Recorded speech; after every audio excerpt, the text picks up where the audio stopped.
Is there somebody you need to forgive? So first of all, forgive me for being a couple minutes late as we're working with technical issues.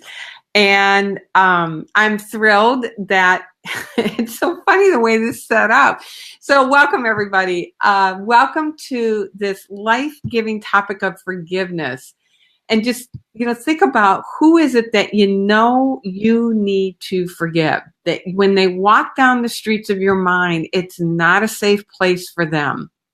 That's what we're going to get into today.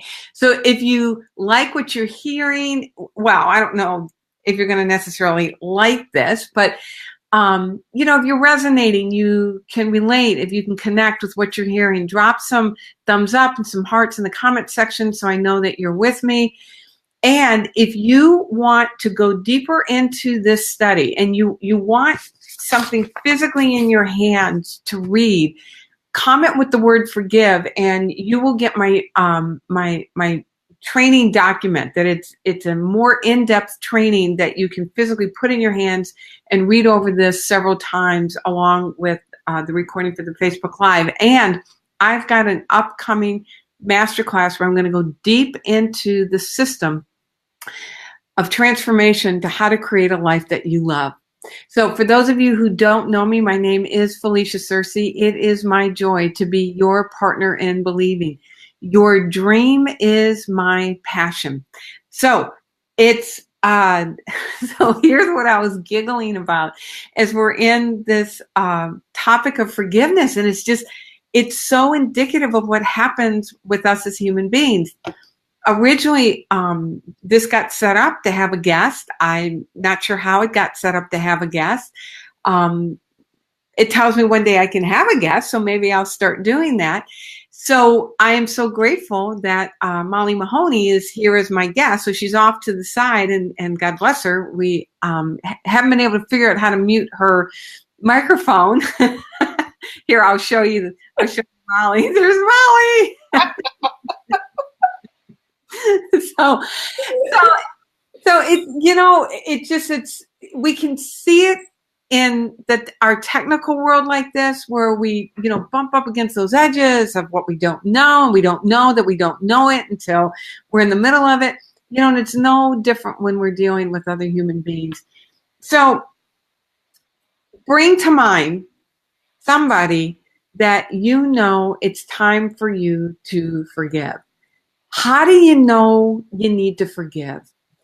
When you think about them, there's a tightness in your chest, or a little bit of a clutch in your stomach, or there's a part of you that you just, even if it's ever so slightly, that you feel yourself wanting to retreat a little bit, back off a little bit.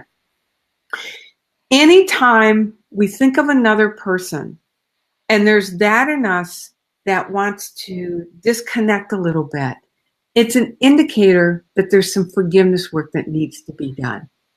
Why this is so important is because that little bit, or maybe not so little bit, more of an obvious energetic disconnect, not only are you disconnecting from the other person, but if there's any form of disconnection from somebody else, you're actually disconnecting from yourself. You cannot disconnect from another without disconnecting from yourself.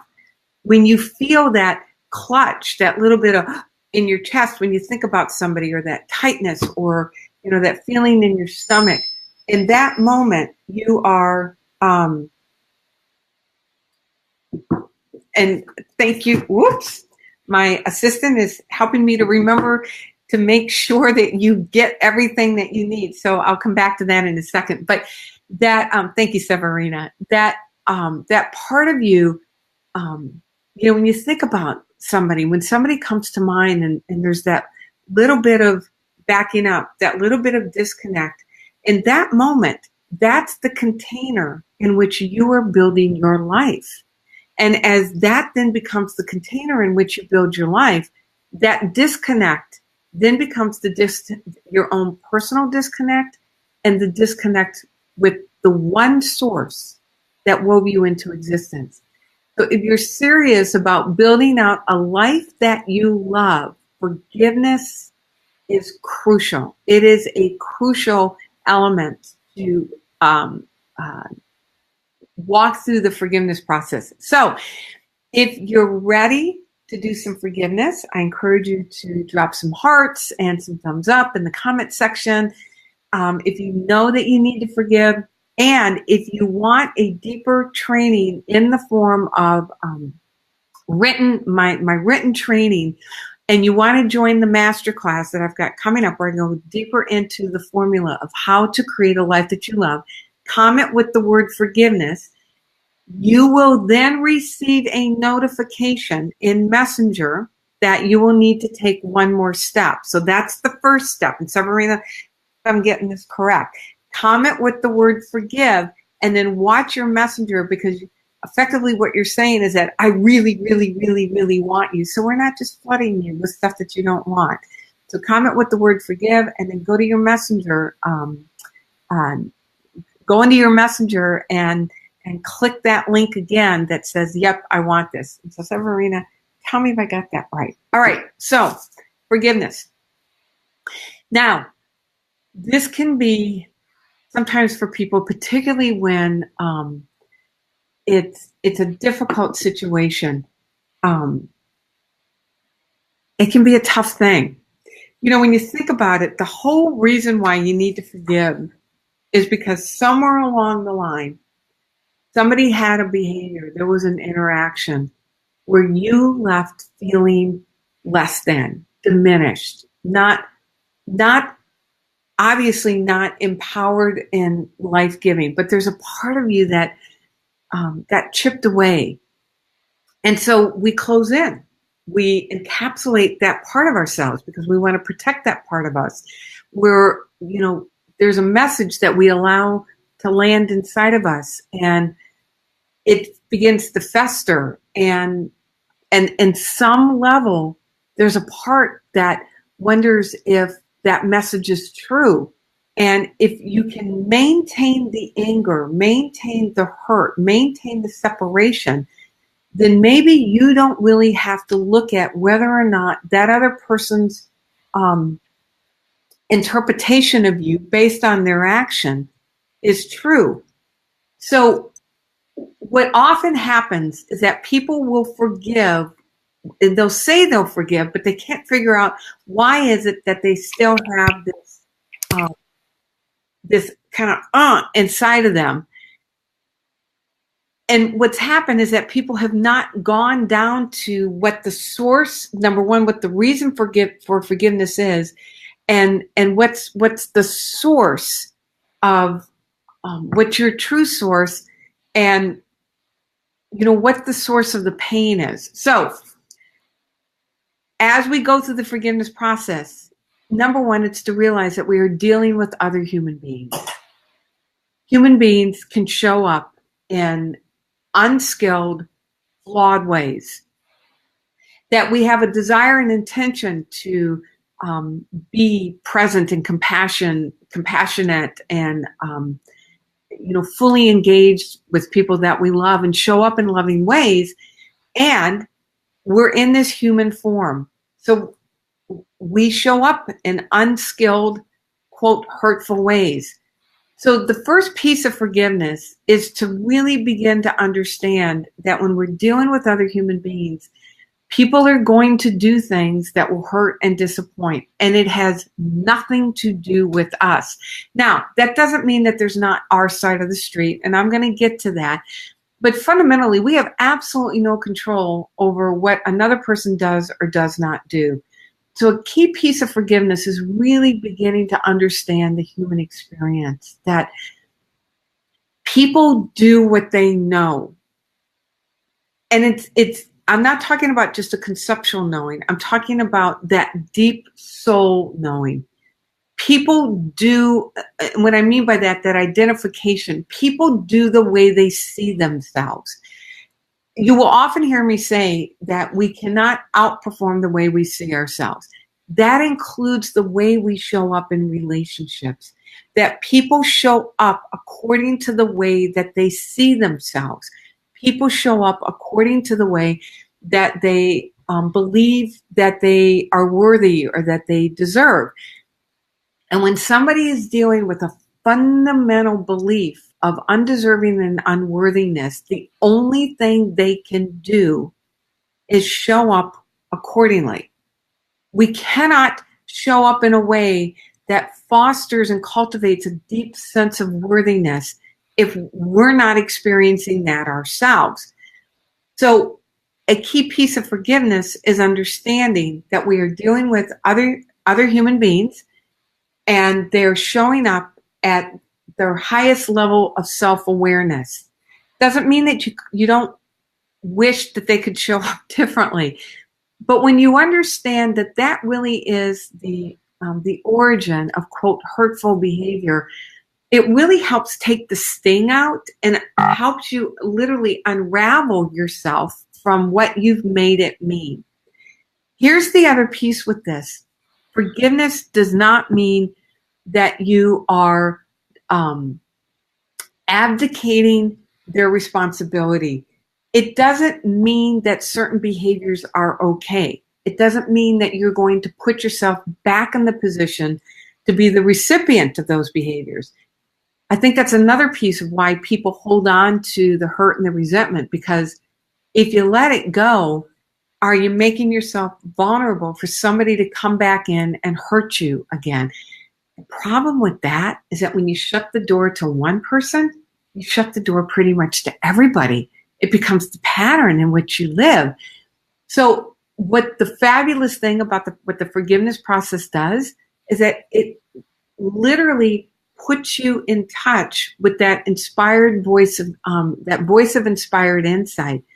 So you're able to hear how to take care of yourself in an empowered way when somebody shows up in an unskilled way, that you're not putting yourself back in that position to be the recipient of that again, but you don't have to do it from a place of protection or guarding or anger or, independence, withdrawing, whatever those behaviors are. You come to trust that you truly are connected to this stream of intelligence that will support you in how to best engage in an unskilled situation that's empowering for everyone. You take care of yourself and you stay intact, and you do it in a way that truly honors both of you. All right, so if you're resonating with this at all, if you've experienced this or you want this, put some hearts and some thumbs up in the comment section. And if you want a deeper training with all of this in writing, and you want access to a masterclass that I've got coming up where we'll take a much deeper dive into the forgiveness process, put the word forgiveness in the comment section and then check your messenger to follow through to make sure that you follow the sequence all the way through, so you'll get the notes and you'll get the information for my masterclass. All right. Oh, good. Oh, Adele, so good to see you. Okay. All right. Thank you. When the personal messenger chat pops up, reply to it with the word forgive to confirm your notes. There you go. Thank you, Severina. So following through all the way. All right. So here is the process of forgiveness. Number one, you want to give voice to the hurt. If you haven't already done this, so let me check. Severina is thumbs up. I'm good to go. All right.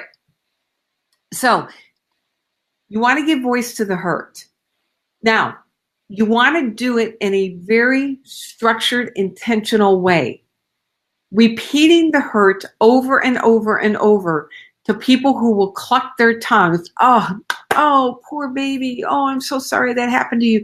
Now, we want that. There is a period where you want somebody's arms wrapped around you and that comfort and that sense of being heard. And then you want to work through the process where you're willing to let that go. So one of the ways to process the hurt is just simply to write it out.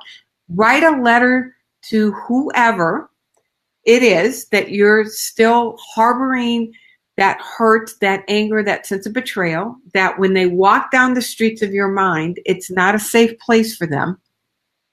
Write them a letter. And in that letter, you want to pour out all the hurt, all the pain, just pour it out, put it on paper. No censoring. Squeezing out every last ounce of hurt, and you're just pouring it all on that paper.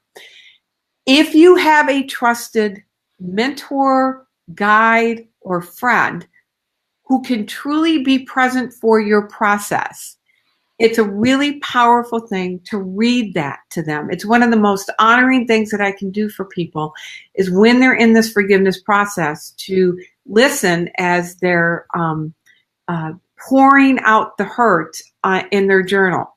The reason why you want to be really mindful about who you choose to share this with is that you don't want somebody that's going to just dive right in there with you and roll around in it with you to keep reinforcing the pattern of hurt.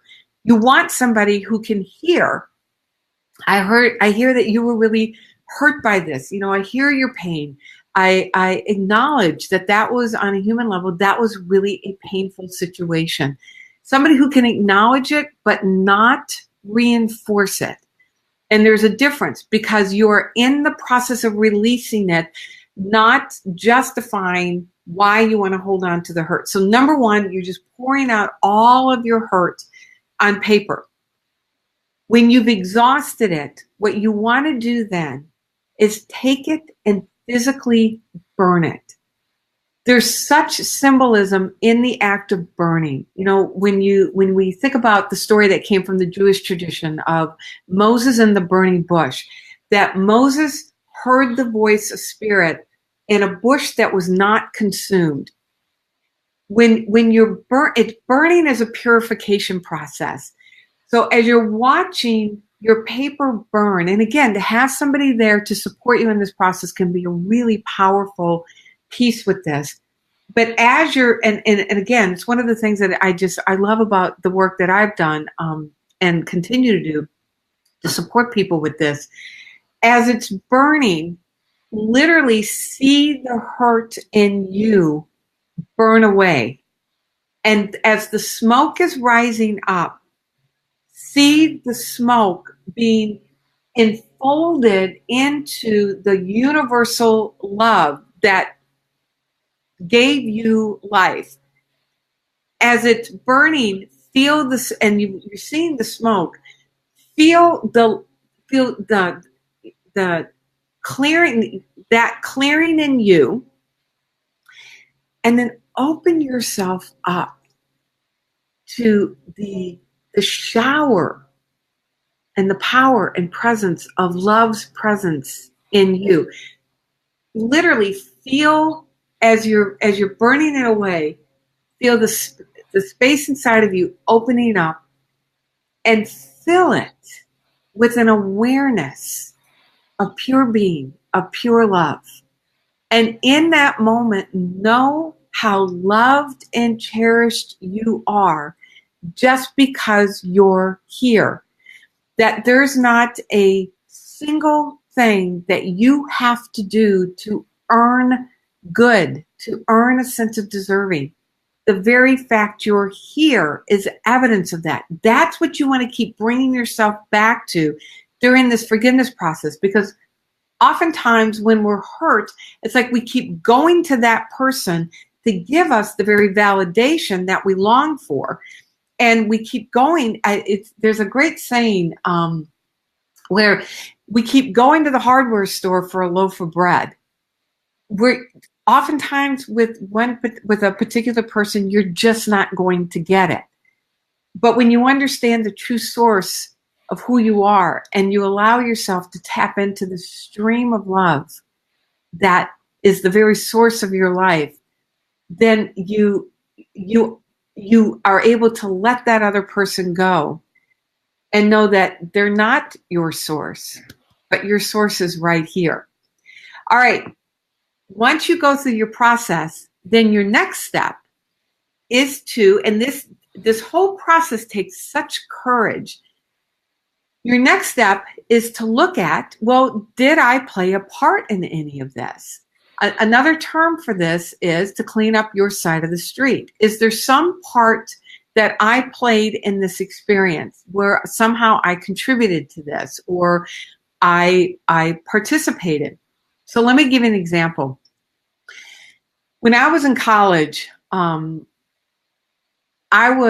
wasn't shy, but my sense of value, I had a remarkable sense of unworthiness.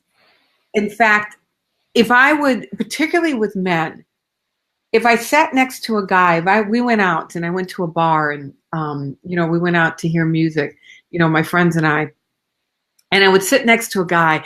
It was like there was a part of me that wanted to apologize for sitting next to him because I wanted to make sure that he wouldn't think that people would think that we were together. I mean, that's how low I saw myself, how little I felt about myself, what little opinion I had of myself. And there was a guy that I met in a job that I had, and we worked together. And this guy would call me at 11:30 at night and say, "Let's go out." And we would just go drive around. We'd make out a little bit. But he didn't want to take me out at a regular hour where people could see me with him because he didn't feel like I measured up with who he should be seen with, that I wasn't attractive enough for him to be seen with me. Now, notice any feeling that you may have just as you hear about that. If there's any spark of, who does that guy think he is? Or, But here's the deal. I went with him. I answered the phone. It was before cell phones. I answered my dorm phone.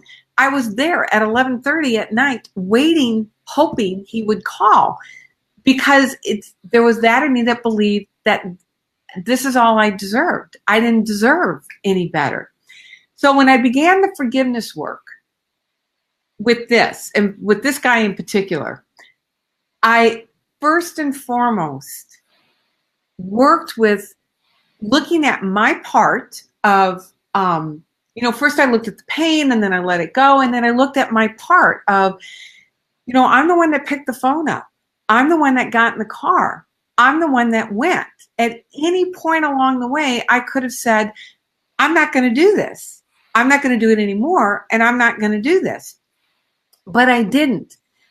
So my side of the street was to begin with my own self-forgiveness, to wrap my arms around that 18, 19-year-old, very young woman who thought so little of herself that would go along with that. And just the depth of pain that would cause somebody, and it's unrecognizable in terms of who I am today. But as I went through this process to really learn how to love that part of me, that let that be okay. So as you're looking at, so what were some things that maybe I did to contribute to this experience? And it may be that there wasn't anything that you did. And if you do recognize something that there was a part of you that knew, that you saw the signals, that wasn't a signal.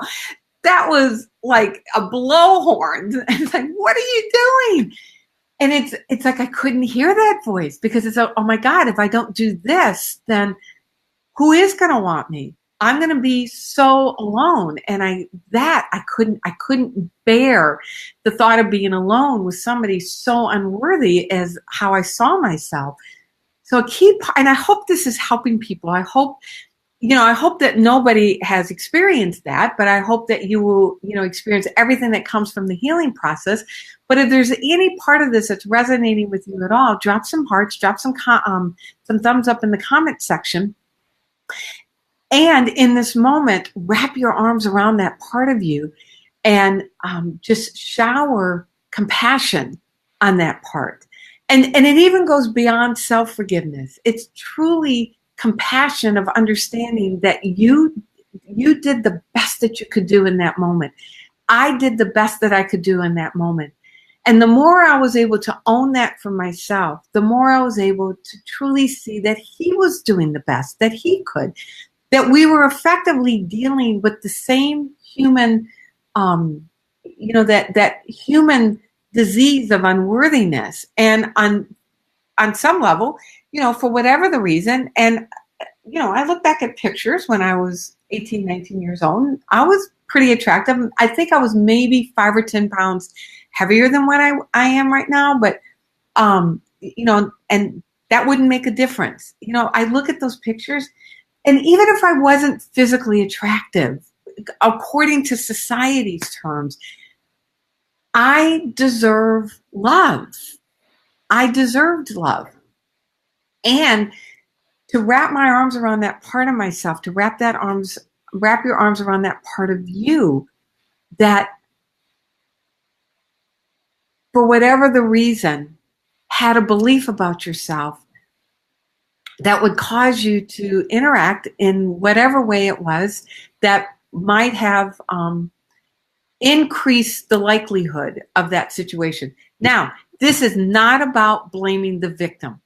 Please hear me. This does not excuse somebody else's behavior.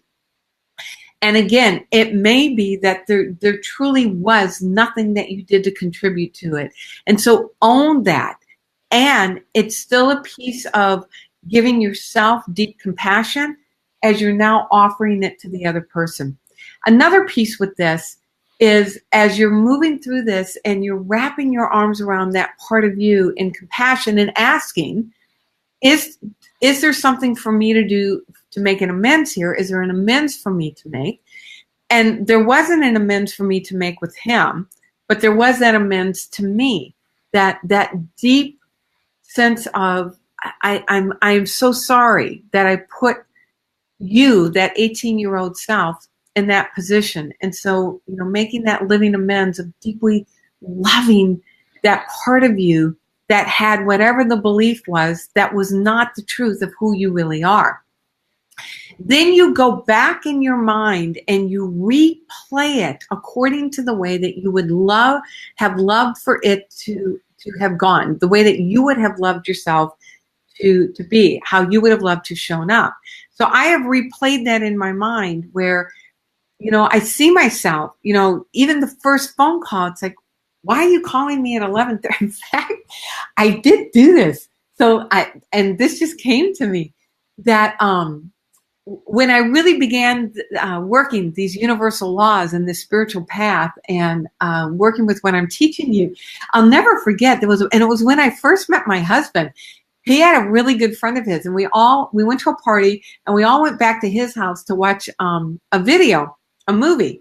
And so we're going out to the parking lot, and he's, chasing me out to the parking lot, and somebody had to give me a ride home because I rode over with somebody.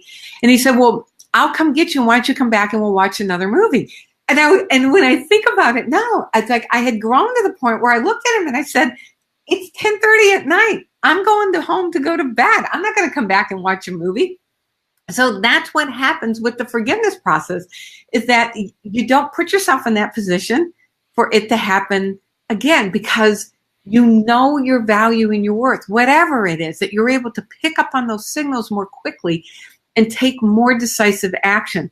All right, so you're replaying it. So there was my replay, right? You're replaying it in your mind, and you're seeing who you would like to be in that situation. What that does is that it begins to literally wire in a new identity of, you are this person who's showing up this way, and this is what you know about yourself. All right, so step 1, give voice to the hurt. Step 2, release the hurt. Step 3, notice if there is any part that you played, and to own it, to work with bringing compassion to yourself. If there's any amends to make, that you make those amends and you replay it in your mind the way that you would like to have seen it gone. Step 4 is now you're showering compassion on both of you. Going back to what I said at the very beginning of this, understanding that we're dealing with other human beings. human beings are showing up at the highest level of their awareness, the highest way that they see themselves. And when you really own who you really are as this amazing creation of spirit, you're able to truly offer compassion to yourself and offer compassion to the other person, because you don't feel so vulnerable. You realize you really do have the ability to take care of yourself. And there's such power in that, because now you have the freedom to be who you really are, which is this amazing, compassionate person. Nobody can take that away from you. Nobody can stop you from being who you are created to be. And the more you're able to own that, the freer you are to be that man or woman, regardless of how somebody else is showing up. And you do it in a way from a place of empowerment, a place of power, where you're able to stand solid and the way that you have people treat you, without having to do it from a place of protection or anger. All right, and then number 5, final step. 30 days, every day, you pray for the other person that for which you would love for yourself. Every day for 30 days, you're praying for that other person the very thing that you want for yourself. Now, the reason why you do it for 30 days, because in the beginning, there may be a party that's going to resist this. But again, you're the one moving around in this container. You're the one that's disconnecting. You're the one that's losing access to your brilliance, to your beauty, to your compassion, and to the connection to the one source that created all of life. So as you're praying for them, you are actually praying for yourself. It's one and the same prayer. So it may be something along the lines of, I pray for you that you experience peace. I pray for you that you experience love. I pray for you that you experience fulfillment and abundance. All of those things that you want for yourself. This doesn't mean that you let them back into your world. It doesn't mean that you become friends with them. It doesn't mean that you contact or communicate with them. In the three-dimensional world, it is absolutely okay to say, I love you and myself enough to say that I am complete with any sort of connection or communication, and you wish them well in your mind. So when they come to mind and they're walking down the streets of your mind, it's a safe place for them. Ooh, wow. All right. So 35 minutes. I hope this is serving you. I know we got started a little late. If you're resonating with this at all, drop some comments, but thumbs up and hearts in the comment section. And if you want these instructions written out on how to go through this forgiveness process, you want a written training on this where I go more in depth, put the word forgive in the comment section. It will also walk you through signing up for my masterclass.